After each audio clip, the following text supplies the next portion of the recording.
Hello everybody, as you can see I'm not in my typical location. That's because I'm currently knee-deep in a very busy month where I'm taking care of a lot of dogs. So we're gonna have to deal with the unfamiliar locations for a little while. But on that note, this video is sponsored by Sadie, Lily, Petra, Maggie, and Jonesy. Because, hey, what's a better sponsor than all these adorable dogs? While we talk about cannibalism.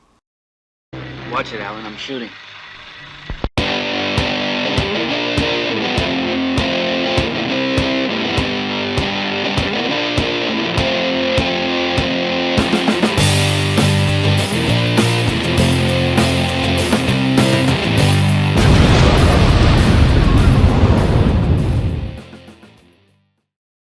Eaten Alive.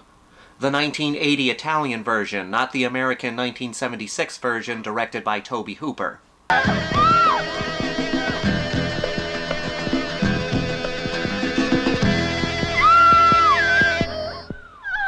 We're diving into another Italian cannibal movie today, and unfortunately I left my severed hand back at my house, so I don't have it for this video. I feel naked without it, but it's okay because we got Lily.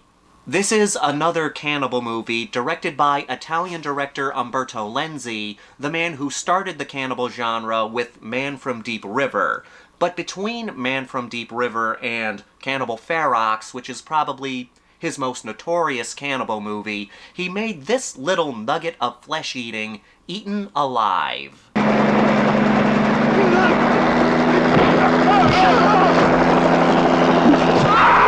Eaten Alive is by no means my favorite cannibal movie. There are plenty of Italian cannibal flicks that I would put above this one.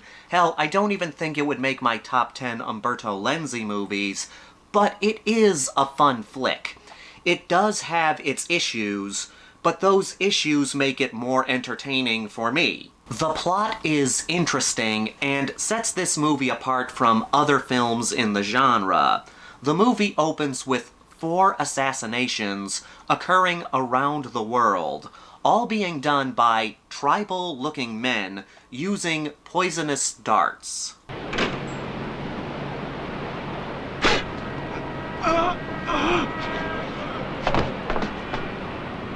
This leads to a young woman named Sheila who learns that her long-lost sister might have something to do with these killings.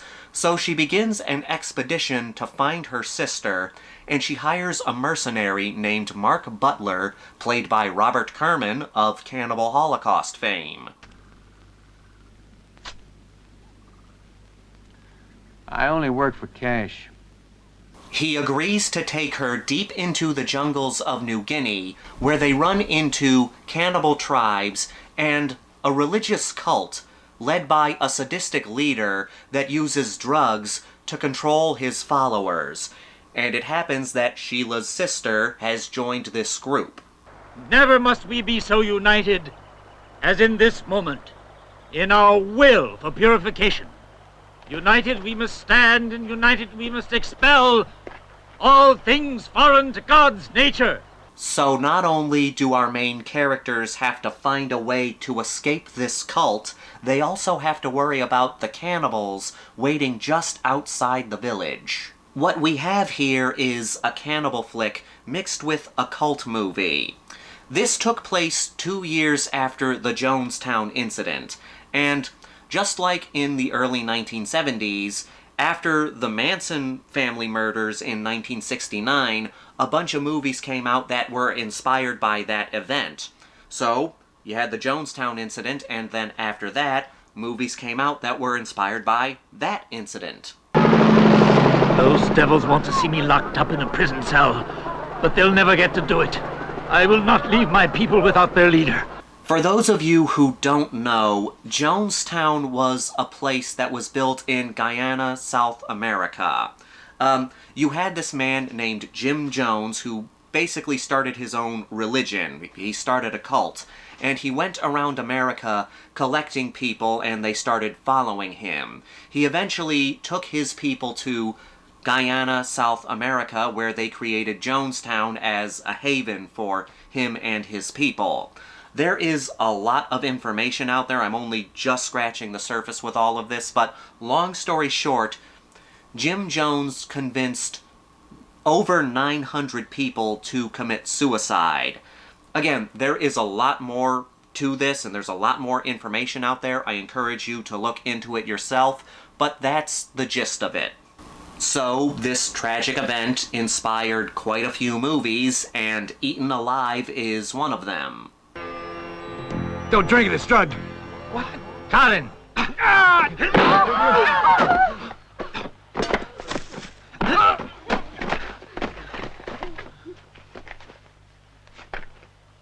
So, we have two threats in this movie, the cannibals and the cult, which makes for an interesting and suspenseful flick.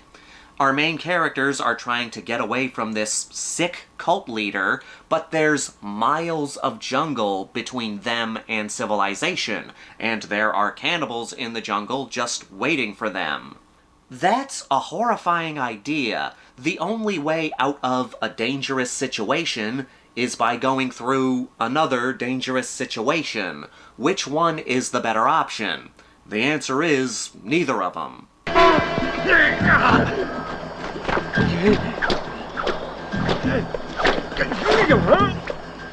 The plot also helps it stand out amongst Italian cannibal movies. The most unique Italian cannibal flick is Cannibal Apocalypse. That's treated more like an infected persons movie, but Eaten Alive is very close because of the cult angle. It allows it to be unique in a genre that a lot of the movies have similar plots. But Eaten Alive still has a lack of originality because of the stock footage.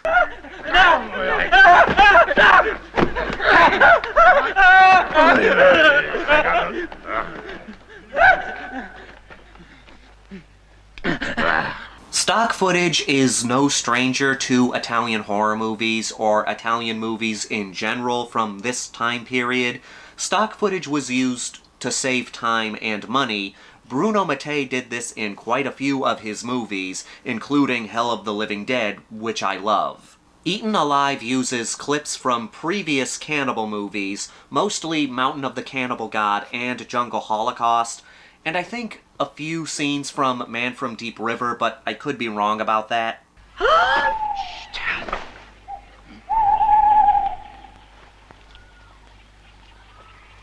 This is a bit lazy because the majority of kills in Eaten Alive are taken from other cannibal movies.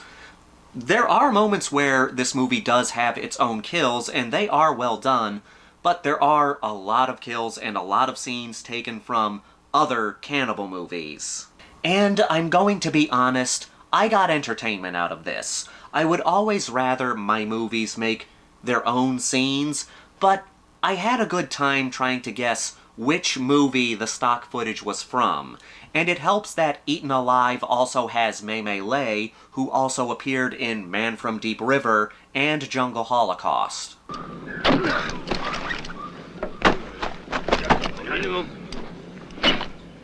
It's also fun in a so-bad-it's-good way. We see the cannibals in this movie, and then it cuts to stock footage, and these are clearly not the same people we're following. While I do have fun with the stock footage, it does take the movie down a notch, because I've seen all these scenes already, and some of them are iconic moments from other cannibal flicks. Deja vu is a bitch.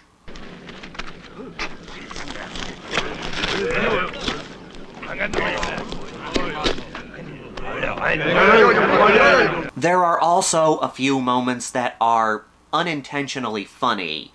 This is a cannibal flick, so we have all the disturbing imagery we get in these movies, mostly in stock footage, castrations, disembowelments, animal cruelty, but there are moments that made me laugh because of how ridiculous they are. The main example is when Mark is watching this horrific scene.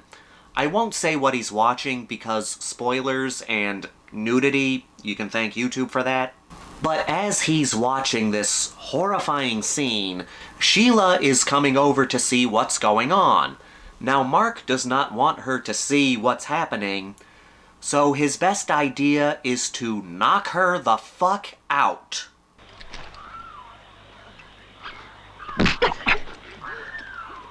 Hey guys, what's going on? He couldn't have said, quick, run away, or don't look, it's too horrible. Just maybe cover her eyes, or just turn her in another direction and start heading away from it. Nope, he had to punch her in the face and knock her out cold. And later on, she thinks that she just fainted. Oh really? You don't remember this guy's fist coming at your face? It's just kind of ridiculous. She's like, there was no better option there? I saw her, you know, before I fainted. We'll be next, Mark. We'll be next. Mark. Or, hell, you could have at least had her say, hey asshole, why'd you punch me in the face? And then have her punch him in the face and say, there, we're even. Just something to acknowledge the fact that this guy punched her in the face. Despite the stock footage, and despite the fact that there are ridiculous moments that make you say, what the hell, there are scary moments here, and you can probably hear a dog playing with a toy in the background. I apologize for that. You try reviewing a movie with 5 dogs in the house. Natural moments too, not just moments taken from stock footage. There are scenes where people are being eaten alive, and essentially they can't move anymore, and the cannibals are cutting pieces off of them slowly and eating them, and all they can do is lie there and watch as they're slowly being eaten alive. That's terrifying.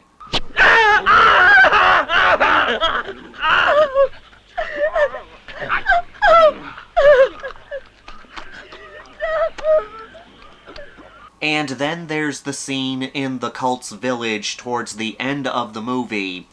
I won't spoil it here, but since this was inspired by Jonestown, you can pretty much guess what happened. Eaten Alive is a bit of a mixed bag, but I do think the good overall outweighs the bad.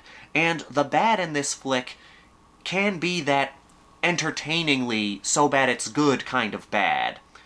It's not a perfect movie, but I do think that there's enough here to make it worth it for fans of Italian cannibal movies. And with that, let's get to the Grindhouse rankings. The body count is a bit fuzzy. There are a lot of scenes where we only see a pile of body parts after the kill, so it makes it hard to count. The kills consist of, but are not limited to, stock footage from Mountain of the Cannibal God, stock footage from Jungle Holocaust, stabbings, and decapitations. It reaches the cannibal requirements with flesh eating, scenes of torture, and jungle adventures. There's a lot of nudity in this flick. We see full frontal women, and male parts treated very badly. I like the story here, mixing a cannibal flick with a cult flick. It helps Eaten Alive stand out in the genre. The stock footage does knock this movie down a notch, but there can be entertainment in it if you make it a game in which you try to guess what cannibal movie the stock footage is from. When the movie does do its own kills, they are pretty effective. It is unfortunate that a lot of the kills are just kills from other cannibal movies, literally. There are some laughable moments, but they add to the entertainment. And the third act has plenty gripping and disturbing moments to make it worth your time. I'm giving this a 3.4 out of 5.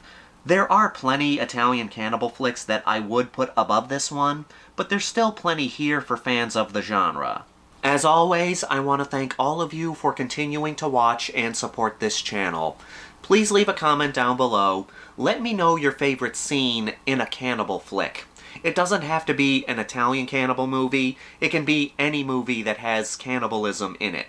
This is the Maniac and Maggie, here to remind you that the Grindhouse will never die. She was making this video very hard. Yeah, she's the one who was playing with the toy in the background. Isn't that right, Maggie? Yeah. Boy. Yep, I am the most professional person on YouTube.